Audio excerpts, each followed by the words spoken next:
출애굽기 21장 말씀 함께 읽겠습니다. 네가 백성 앞에 세울 법규는 이러하니라. 네가 히브리 종을 사면 그는 6해 동안 섬길 것이요 7째 해에는 몸값을 물지 않고 나가 자유인이 될 것이며 만일 그가 단신으로 왔으면 단신으로 나갈 것이요 장가 들었으면 그의 아내도 그와 함께 나가려니와 만일 상전이 그에게 아내를 주어 그의 아내가 아들이나 딸을 낳았으면 그의 아내와 그의 자식들은 상전에게 속할 것이요 그는 단신으로 나갈 것이로되 만일 종이 분명히 말하기를 내가 상전과 내 처자를 사랑하니 나가서 자유인이 되지 않겠노라 하면 상전이 그를 데리고 재판장에게로 갈 것이요 또 그를 문이나 문설주 앞으로 데리고 가서 그것에다가 송곳으로 그의 귀를 뚫을 것이라. 그는 종신토록 그 상전을 섬기리라. 사람이 자기의 딸을 여종으로 팔았으면 그는 남종같이 나오지 못할지며 만일 상전이 그를 기뻐하지 아니하여 상관하지 아니하면 그를 속량하게 할 것이나 상전이 그 여자를 속인 것이 되었으니 외국인에게는 팔지 못할 것이요 만일 그를 자기 아들에게 주기로 하였으면 그를 딸같이 대우할 것이요 만일 상전이 다른 여자에게 장가 들지라도 그 여자의 음식과 의복과 동침하는 것은 끊지 말 것이요 그가 이 3가지를 시행하지 아니하면 여자는 속전을 내지 않고 거저 나가게 할 것이니라.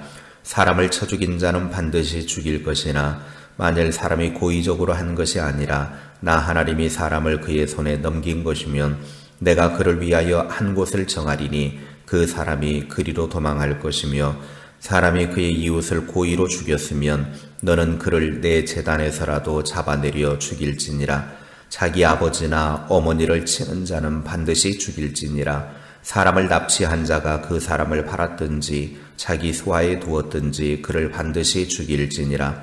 자기 아버지나 어머니를 저주하는 자는 반드시 죽일지니라. 사람이 서로 싸우다가 하나가 돌이나 주먹으로 그의 상대방을 쳤으나 그가 죽지 않고 자리에 누웠다가 지팡이를 짚고 일어나 걸으면 그를 친 자가 형벌은 면하되 그간의 손해를 배상하고 그가 완치되게 할 것이니라. 사람이 매로 그 남종이나 여종을 쳐서 당장에 죽으면 반드시 형벌을 받으려니와 그가 하루나 이틀을 연명하면 형벌을 면하리니 그는 상전의 재산임이라.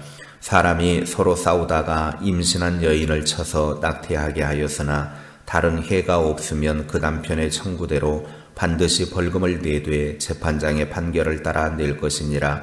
그러나 다른 해가 있으면 값되 생명은 생명으로 눈은 눈으로 이는 이로 손은 손으로 발은 발로 된 것은 된 것으로 상하게 한 것은 상함으로 때린 것은 때림으로 갚을지니라. 사람이 그 남종의 한 눈이나 여종의 한 눈을 쳐서 상하게 하면 그 눈에 대한 보상으로 그를 놓아줄 것이며 그 남종의 이나 여종의 이를 쳐서 빠뜨리면 그 이에 대한 보상으로 그를 놓아줄지니라. 소가 남자나 여자를 받아서 죽이면 그 소는 반드시 돌로 쳐서 죽일 것이요 그 고기는 먹지 말 것이며 임자는 형벌을 면하려니와 소가 본래 받는 버릇이 있고 그 임자는 그로 말미암아 경고를 받았으되 단속하지 아니하여 남녀를 막론하고 받아 죽이면 그 소는 돌로 쳐 죽일 것이고 임자도 죽일 것이며 만일 그에게 속죄금을 부과하면 무릇 그 명령한 것을 생명의 대가로 낼 것이요 아들을 받든지 딸을 받든지 이 법규대로 그 임자에게 행할 것이며 소가 만일 남종이나 여종을 받으면 소 임자가 은 30세겔을 그의 상전에게 줄 것이요 소는 돌로 쳐서 죽일지니라. 사람이 구덩이를 열어두거나 구덩이를 파고 덮지 아니하므로 소나 나귀가 거기에 빠지면 그 구덩이 주인이 잘 보상하여 짐승의 임자에게 돈을 줄 것이요 죽은 것은 그가 차지할 것이니라. 이 사람의 소가 저 사람의 소를 받아 죽이면 살아있는 소를 팔아 그 값을 반으로 나누고 또한 죽은 것도 반으로 나누려니와 그 소가 본래 받는 버릇이 있는 줄을 알고도 그 임자가 단속하지 아니하였으면 그는 서로 소를 갚을 것이요 죽은 것은 그가 차지할지니라. 아멘. 21장에서는 언약의 구체적인 율법들을 가르쳐주고 있습니다.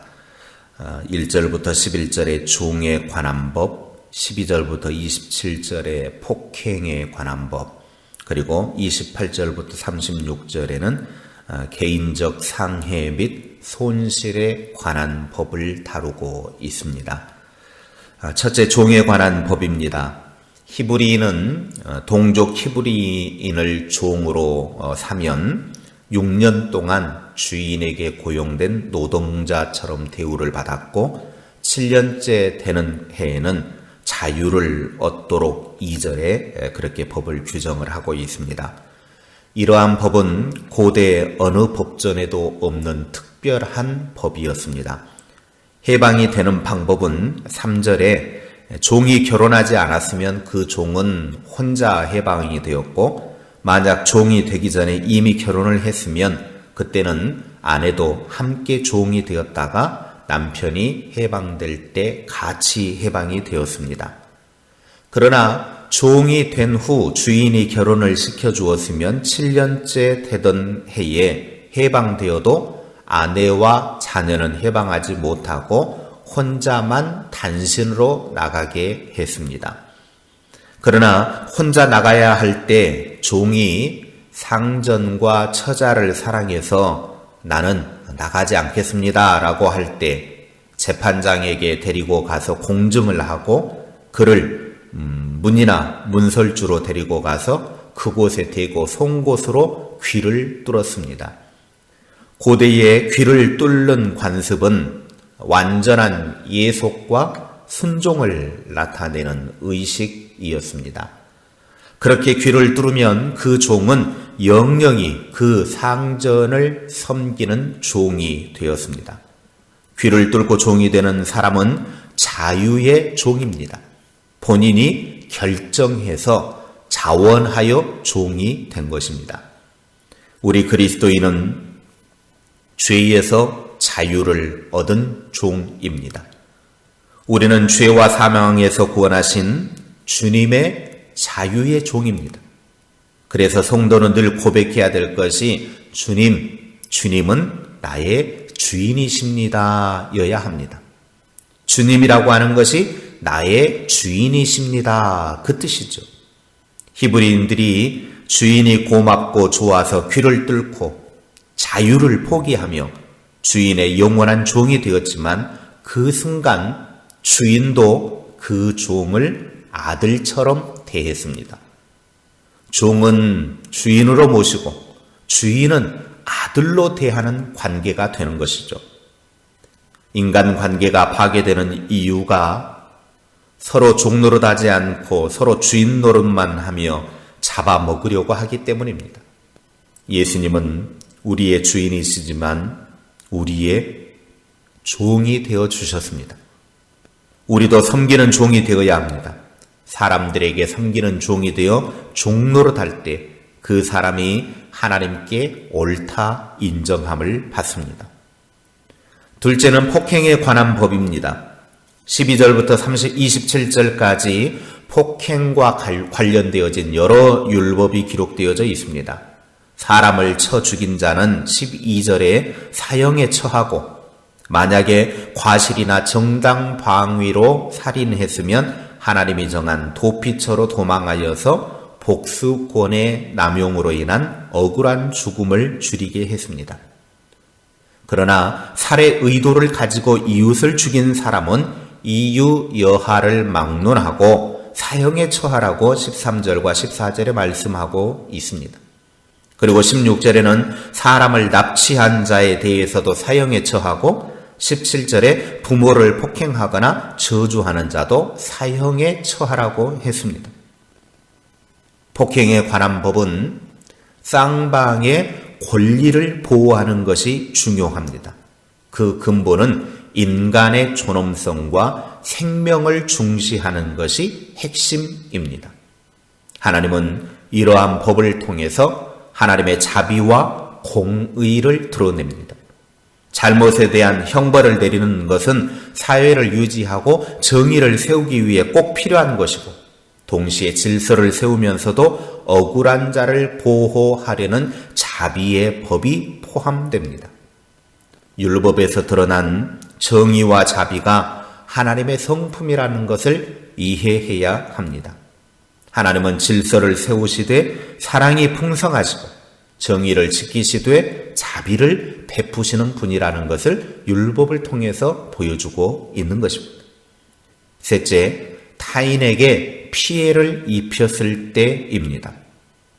28절부터 36절은 개인의 소유물인 소가 다른 사람에게 피해를 입혔을 경우, 그리고 개인의 소가 타인의 소에게 피해를 입혔을 경우 여러 사례를 들어서 각각의 경우에 적용해야 될 처벌과 보상법을 소개합니다. 평소 소가 들이받기를 좋아하는 그런 소이기 때문에 소가 들이받기를 좋아하지만 이 소는 들이받기를 좋아하지 않을 경우가 있습니다. 그런데 그 소가 사람을 받아 죽였어요. 그럴 경우는 28절에 보면 그 소는 반드시 돌로 쳐 죽이고 주인은 형벌을 면하도록 했습니다. 그러나 평소에 소가 들이받기를 좋아해서 몇 차례 경고를 했습니다. 당신 소는 들이받기를 좋아해서 위험하니까 잘 좀 관리하시오. 그랬는데도 불구하고 그 소의 주인이 그 들이받기 좋아하는 소를 관리를 못해가지고 사고가 발생했습니다. 그러면 소와 주인을 사형에 처하도록 했습니다. 그러나 피해 가족이 소의 주인에게 생명의 대가를 제물로 지불할 것을 요구를 하게 되어지면 그때는 그 가족에게 속죄금을 부과해서 사형을 면하도록 29절과 30절에 그렇게 법 규정을 정하고 있습니다. 그리고 소가 남종이나 여종을 받으면 그 종의 주인에게 은 30세겔을 주고 소는 돌로 쳐 죽였습니다. 구덩이를 관리하지 않아서 타인의 짐승이 죽었을 경우 구덩이 주인은 짐승의 값을 주인에게 지불하고 죽은 것은 구덩이 판 사람이 갖게 했습니다. 그리고 35절과 36절에는 소가 다른 사람의 소를 받아 죽이면 보상을 제대로 하라고 했습니다. 이러한 모든 법은 타인에게 피해를 입혔을 경우에 공평하고 책임 있는 삶을 살라는 것입니다. 공평하게 손해배상 조치를 취하고 남에게 손해를 입혔을 경우 그 책임을 성실하게 져야 함을 강조하고 있습니다. 21장에서 소개하고 있는 이러한 법을 통해서 공동체의 질서를 세우고 사람의 평등과 책임감을 갖게 하기 위한 것이었습니다. 하나님을 사랑한다라고 하는 것은 이웃을 사랑함으로 성취됩니다. 타인의 생명과 재산을 해치지 않는 정도가 아니라 적극적으로 보호하는 마음과 자세가 사랑입니다.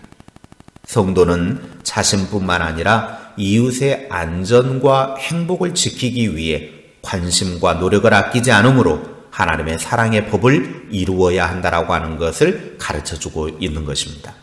기도하겠습니다. 하나님 아버지, 하나님께서 이스라엘 백성들에게 시내 산에서 하나님과 사람 사이에 지켜야 될 법을 주시면서 특별히 오늘 21장에서는 인간관계 속에서 지켜야 될 중요한 법들을 가르쳐주고 있습니다. 하나님께서 사람 사는 그 사회 속에서 지켜야 될 이러한 법들, 종에 관한 것, 폭행에 관한 법, 개인적인 상해나 손실에 관한 법들을 자세하게 다룸을 통해서 인간관계 속에서 사랑하고 또 얼마나 소중히 여기며 살아야 되는 것을 우리들에게 가르쳐주고 있습니다. 하나님을 사랑하는 사람은 타인의 생명과 재산도 지켜주고 보호해주고 또 귀하게 여겨야 된다라고 하는 것을 법을 통해서 말씀하고 있습니다. 우리들 자신을 사랑하듯 이웃을 내 몸과 같이 사랑하라고 하는 말씀처럼 우리들은 남을 소중히 여기며 살아가는 하나님의 사람들이 되게 하옵소서. 나 자신뿐만 아니라 이웃의 행복도 이웃의 안전에도 관심을 갖고 노력을 기울이며 살아가는 하나님의 사람들이 되게 하옵소서. 그래서 우리 모두가 아름다운 세상을 만들어가는 주님의 사람들이 다 되게 하옵소서. 오늘도 주님과 함께 승리하는 삶을 살아가며 주의 법을 이루는 복된 하루가 되게 하옵소서. 예수님의 이름으로 기도하옵나이다. 아멘.